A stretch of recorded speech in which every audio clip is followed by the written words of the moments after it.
Morning everyone, it's Carol at Oak House Journal. So lovely to have you with me again. Thank you for popping by. So today I'm going to do Margarete Miller's Collage Weekly Planner Challenge for 2023, and I'm going to do the assignment set by Margarete Miller for week 33. All the information about the challenge is in the description box below the video, as always, and so too will be any products that I use that I can give you more details about. So don't worry about stopping and starting the video or pausing the video if you want to find out or take a note of a particular product I've used. Just look in the description box below the video. And always, please just email me if you have questions and queries generally. Always happy to help if I can. Anyway, enough of that. Let's get on with the challenge. So I've got my usual lightweight piece of card here with a border drawn round, and I work inside that border, so you can probably just see the light pencil mark that I've drawn all around that piece of paper, and I rub that out once I've done my collage. So I've got that on one side. The first prompt is something silver. Now I'm going to use some Ranger gilding sheets, and I've got those in silver, or I'm hoping I've got those in silver because I haven't dug them out, but I'm pretty sure I have. But a fallback, I've got some silver gilding flakes if necessary. So I'm going to use those towards the end of my collage just to add a pop of brightness on the page. The next prompt is something in the shape of a triangle. Now have in mind something that I'm going to do for the triangle, but again, I have a fallback, and it's these print-on stickers. They're faux postage stamps. I have a couple in here that are triangular, and I think I've got a loose one. There we go. So I could use that one on my piece, but I'm only going to resort to that if the idea I have in mind doesn't work. Pretty sure it will, but it's a fallback anyway. The third prompt is a ticket. Well, I've got oodles here, so I'm hoping that I'm not going to be a hostage to choice. All of these are faux tickets, with the exception of this one on the top. This is an original Greek ticket, but you can see pretty much that I'm going with a green-pink theme for my tickets. These are gorgeous faux tickets. I've got oodles left of these, so I might be using a couple of those. I also might want to pull in these. Now again, these are faux tickets. I particularly like these because of the borders, and if I use one of these, it'll be this one because of the green border down there, and if I use any of these, it'll be because of this gorgeous border when I can find it. Okay, I've lost it. Is it that one? Yeah, I think it's that one. This lovely border here. This one equally would go, and there are a couple of others in here that equally would go, but I quite like this one because it's delicate. It's not too heavy, but these are absolutely gorgeous. You see, that one would go, even though it's not actually pink, that one would go, but it's a bit too busy. And you'll see why I say that in a minute or two. So I've got those to hit the prompt for ticket. Let me get those out of the way. The next prompt, something with a bumpy surface. So I've got here a piece of embossed vellum, and I may well tuck that into my collage in some way, but the piece that I am most definitely going to use is this, and this is going to be my focal element, and it's an image, as you can see, of a toad, and a toad has a bumpy surface to its skin, so I thought that would hit the prompt, and I fell in love with this little guy because he's got his tongue out. I just thought he looked super cute, if you can say that about a toad. I think he's cute. So I'm going to use him on my piece. The next prompt is a book page. I've got this Italian book page, and the final prompt, the bonus prompt, is a decorative napkin. So I've lifted out these two, and I love both of them. I am drawn to using this one because it tones in so well with the colour of my toad here. But I think once I fussy cut my toad out, he'll be lost on here. It's a bit too busy. I've pulled out this napkin here. Now it's slightly smaller, as you can see. Let me try and open it up for you. There we go. Again, it's quite a busy design, but it's not as detailed as this one. So I think my little guy, when he's fussy cut, will stand out better on here. And the colour tones on his body are more or less picked up by the stems on this napkin. So I'm hoping that that will work. And obviously you can see my tickets work. So this is the napkin I'm going to go with. And finally, I have another piece of the background card that I do my collages on, and I have trimmed this to the size that fits inside my border.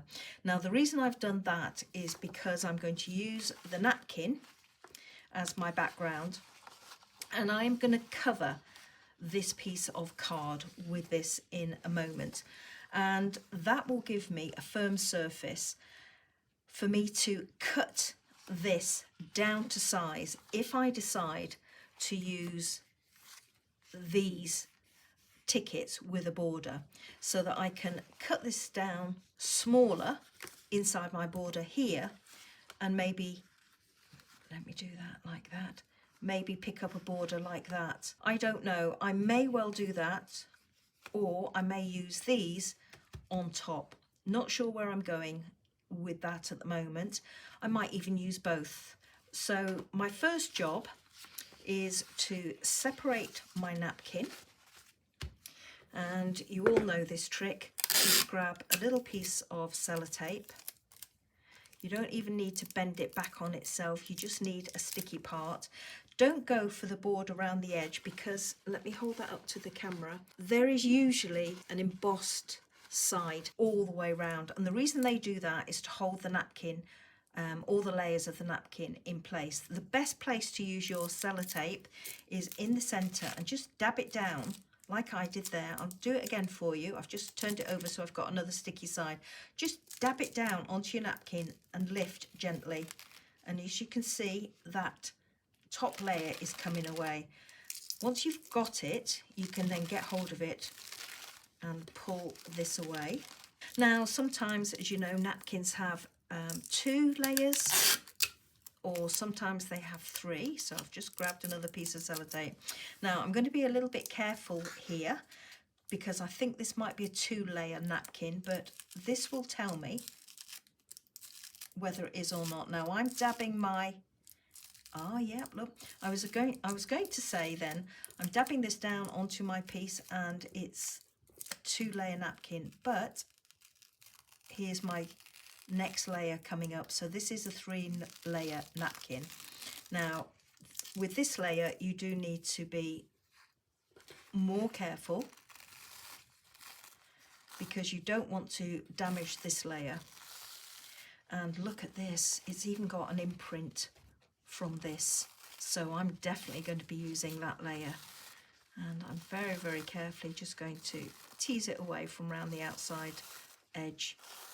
It'll come away nice and easily, because this is just some dry embossing that they've done, as I say, to hold the layers of the napkin together, and they only do it around the outside edge, so that's why we put our sellotape in the centre to lift up the layers.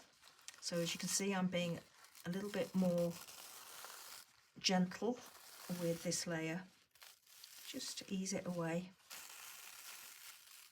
And also because I don't want to damage this layer too much, because look at that. If I flip that over, that would be lovely on a card or as a background just on its own. So I'm definitely going to be saving that. Bring in my glue book, and I'm going to put glue all over this piece. So there's my napkin on top of my piece of card. I'm going to find it easier if I do let it dry to trim around the edges. So I've got 5 minutes. Whilst that's drying, I'm going to go in and fussy cut out my toad.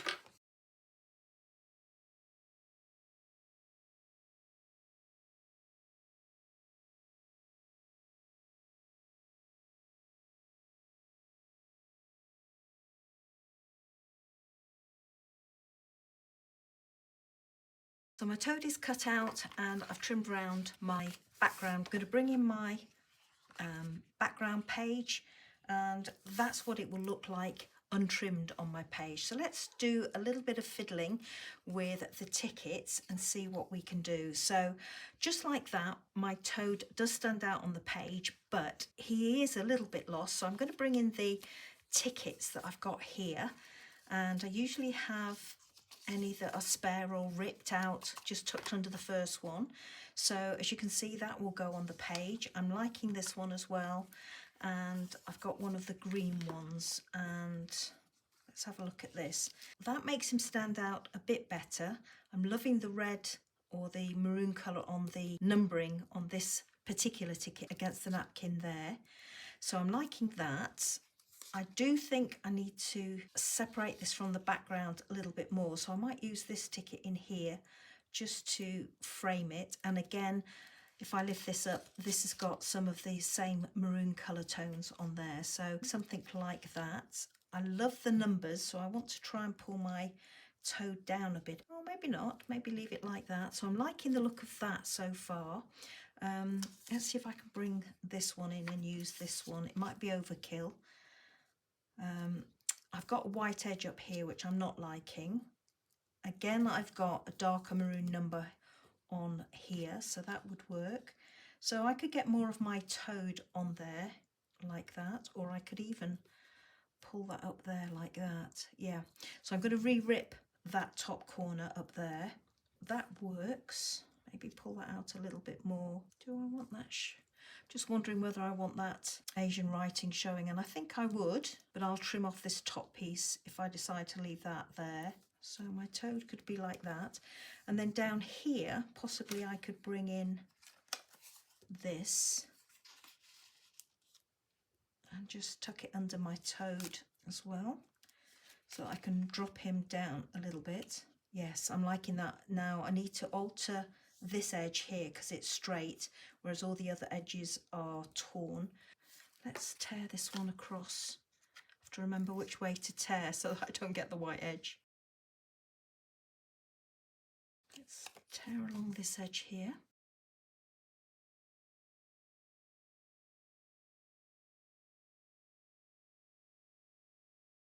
So I'm liking how that's looking. I now need to bring in my book page, and I'm wondering whether or not to use these or not. Now the one I liked was this one. Oh, maybe that as well. Let's have a look. And the other one I liked was this one. So let me put these to one side. I'm wondering whether I could use one of these. It might be overkill, but let's have a look. Yeah, I'm liking that in there. I'll trim it along the bottom, but I am liking that in there. I'm going to take off the top here, but try and leave that line in place. So let's just snip that across. I'm happier without that ticket in there for some reason. I'm not too sure why.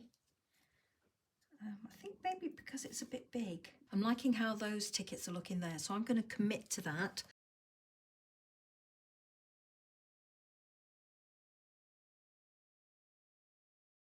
And I'm going to have the top of this one just inside this line here, so that it acts as a bit of a frame.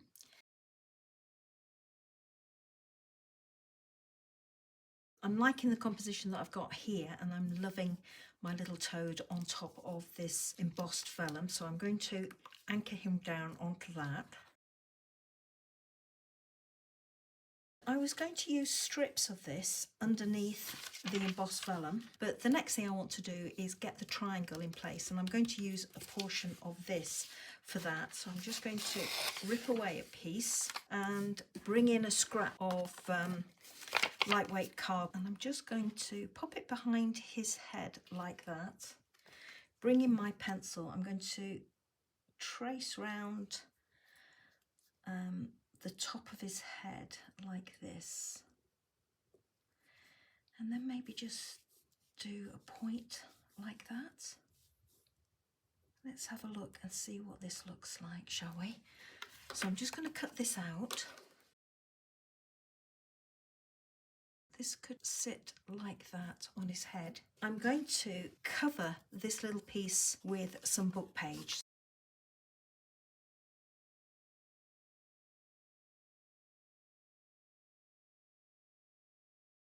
It looks like he's got a hat on. I'm going to just pop a bit of glue on this bottom edge here for the time being, just to hold it on his head. I will go in a minute or two with the gilding flakes or the gilding sheets, but for the moment I'm just going to pop it in place on his head like that. There we go.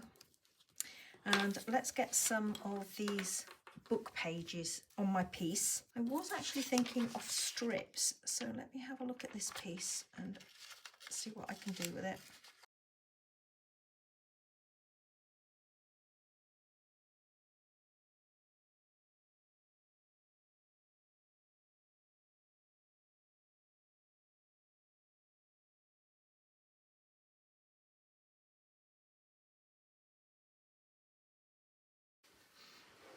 I'm feeling my way a little bit now because I like how that particular composition looks. I'm feeling that this background is swamping the piece a bit too much. So if I just put a piece of this up there and this down here, I think that works better. I'm also toying with the idea of whether to use these or not. I'm going to glue these pieces in place and then work from there, because I know I like these, and if I need to trim down my background piece, the napkin piece, then that's easy enough to do with these glued in place. So I'm going to do that.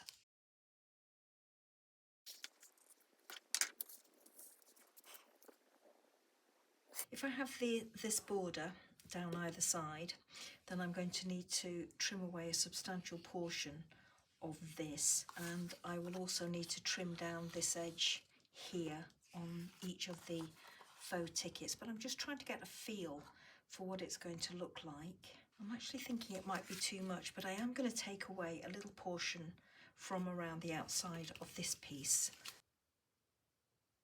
I still think this piece, background piece, is too big, so I am going to trim it down quite a bit, I think. I'm just going to go for it and do it.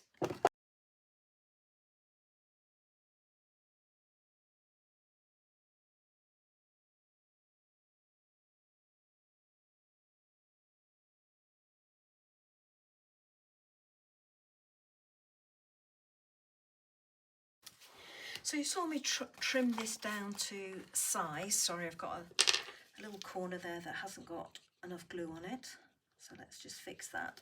There we go. So you saw me trim this down smaller because I felt that the napkin background was too dominant on the piece.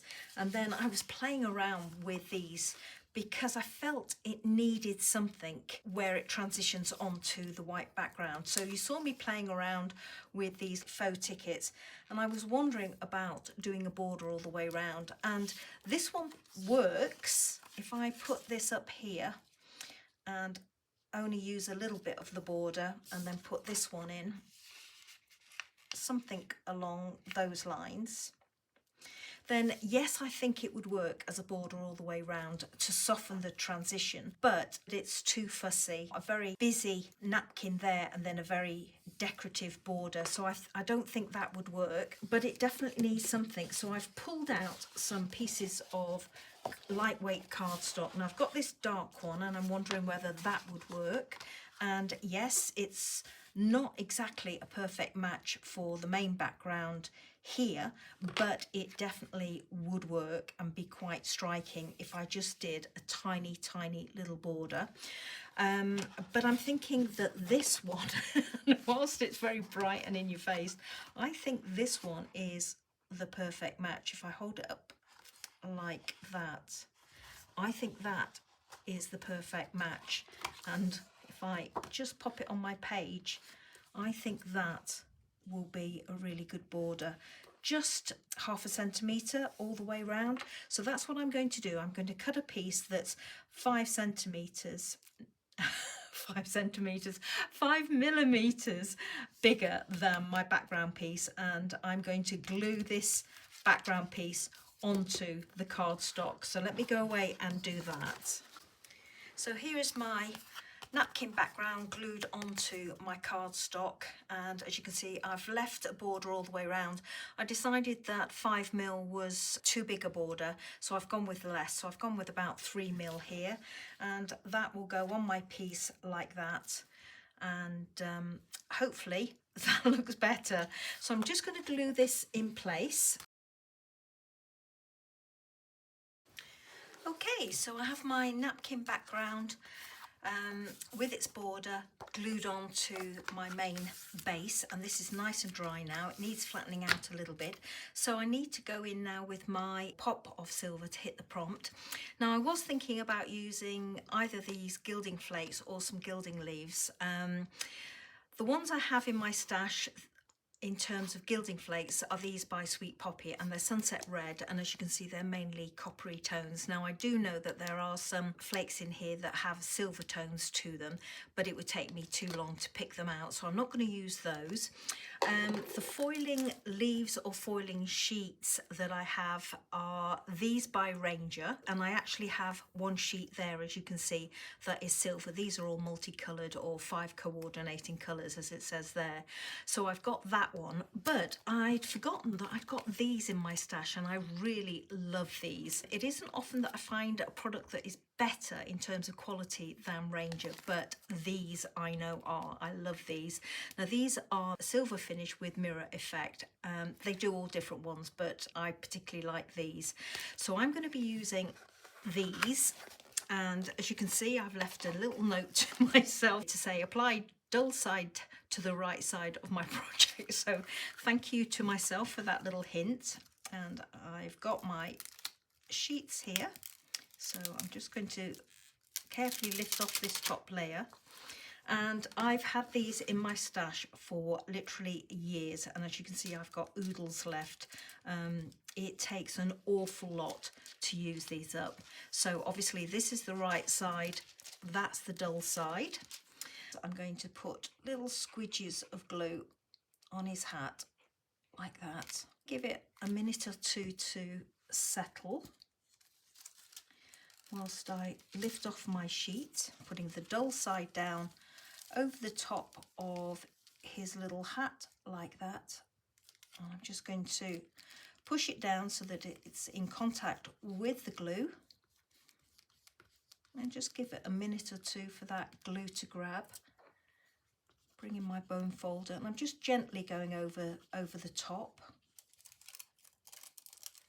And there we go. Wherever you apply the glue, you will get some of the silver leaf lifting off from the sheet onto your piece. So I'm just going to go in again, dab that down, let it dry, and I'm just going to pull it off again, and there we go.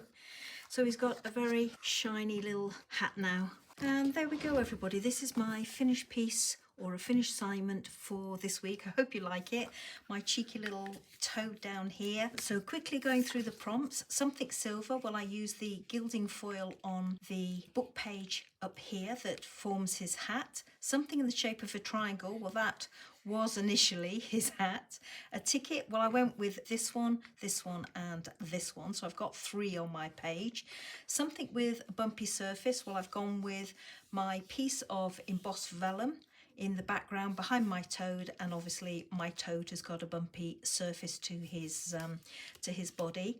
Book page, I've used strips of it both on top of and underneath the vellum at the bottom here, and also for his hat.